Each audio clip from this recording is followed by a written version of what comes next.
ڈرامے کی next episode میں آپ لوگ دیکھیں گے کہ کس طرح سے نوشیروان نے دعا کو زنیرہ کے چنگل سے نکالنے کی کوششیں شروع کر دی ہیں۔ جب معلوم ہوتا ہے نوشیروان کو کہ دعا بڑے ہی برے طریقے سے زنیرہ کے چنگل میں پھنس چکی ہے تو کہتا ہے نوشیروان جعفر سے کہ وہ اس کی میٹنگ زنیرہ کے ساتھ طے کروائے۔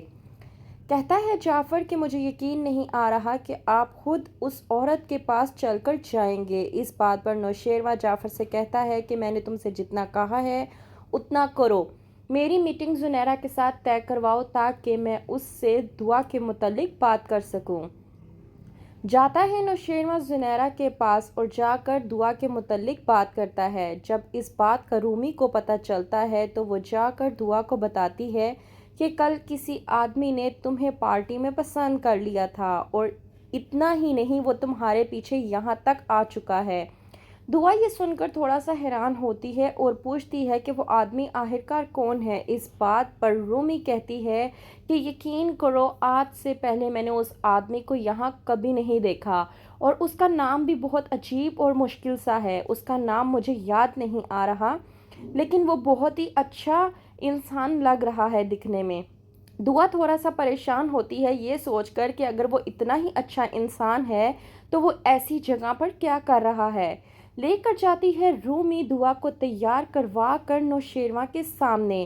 جب جاتی ہے نوشیروان کے سامنے تو وہ نوشیروان کو دیکھ کر چونک جاتی ہے کیونکہ اسے یاد آ جاتا ہے کہ نوشیروان آخرکار کون ہے۔ زنیرہ سے نوشیروان کہتا ہے کہ وہ دعا کو اپنے ساتھ لے جانا چاہتا ہے اور یہ کہہ کر نوشیروان دعا کو اپنے ساتھ لے جاتا ہے۔ وہیں پر دوسری طرف فراز جب لے کر جاتا ہے اپنی بیوی فضا کو اس کی جاب پہ تو وہ بایا پہن کر آتی ہے جس پر فراز اس کو کہتا ہے کہ تم کیا اس حلیے میں باہر جاؤ گی۔ اس بات پر فضا اپنے شوہر فراز سے کہتی ہے کہ میں تو ہمیشہ سے ہی بایا پہن کر ہی باہر جاتی ہوں۔ اس بات پر فراز کے منہ سے یہ بات نکل آتی ہے کہ تمہاری بہن تو بے دھڑک کسی بھی حلیے میں باہر چلی جاتی تھی۔ فضا یہ بات سن کر شاکڈ ہو جاتی ہے اور پوچھتی ہے فراز سے کہ آپ کو اس کے متعلق کیسے پتہ چلا۔ فراز کے پاس کوئی جواب نہیں ہوتا تو وہ خاموش کر جاتا ہے۔ وہیں پر دوسری طرف دعا جو کہ رومی کی بات مان کر اب تک یہاں پہ کام کر رہی ہے اور ان حالاتوں میں رہ رہی ہے وہ بار بار رومی کو یاد کرواتی ہے کہ تم نے مجھ سے وعدہ کیا تھا کہ تم مجھے یہاں سے نکلواؤ گی۔ رومی کہتی ہے دعا سے کہ تم میری بات پر یقین رکھو، میں نے اپنی مری ہوئی ماں کی قسم کھائی ہے، میں بہت ہی مناسب وقت دیکھ کر تمہیں یہاں سے نکلوا دوں گی، بس تمہیں مجھ پر بھروسہ کرنا ہوگا اور مجھ سے ذرا تھوڑا دور رہنا ہوگا تاکہ زنیرہ کو مجھ پر کسی بھی قسم کا کوئی بھی شک نہ ہو سکے۔ وہیں پر لے کر جاتا ہے نوشیروان اپنے ساتھ دعا کو اور جا کر میٹنگ کے دوران دعا سے بات کرنے کی کوشش کرتا ہے اور کہتا ہے دعا سے کہ میں آپ کو پہلی ملاقات کے بعد ہی ڈھونڈ رہا تھا اور پہلی ملاقات کے بعد سے ہی ڈھونڈتے ڈھونڈتے میں آپ تک پہنچا ہوں۔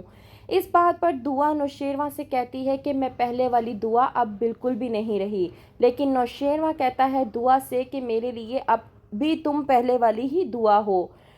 اس بات پر دعا کہتی ہے نوشیروان سے کہ ہر عورت کوئی بکاؤ نہیں ہوتی، آپ جو بھی کہنا چاہتے ہیں بلا جھجک مجھے کہہ دیں، اور ویسے بھی میں ان عورتوں جیسی بالکل بھی نہیں ہوں اور یقین کریں اس چنگل سے میں بہت جلد نکل جاؤں گی۔ نوشیروان کہتا ہے دعا سے کہ میں آپ سے صرف ایک ہی بات کرنا چاہتا ہوں اور مجھے اس بات کا جواب چاہیے، کیا آپ مجھ سے نکاح کریں گی؟ دعا کی تو جیسے بولتی ہی بند ہو جاتی ہے۔ یہ الفاظ سننے کے بعد اسے سمجھ نہیں آتی کہ وہ نوشیروان کو کیا جواب دے۔ تو کیا کرے گی دعا؟ کیا اس چنگل سے نکلنے کے لیے نوشیروان سے نکاح کے لیے تیار ہو جائے گی؟ جاننے کے لیے دیکھتے رہیے جاں نثار۔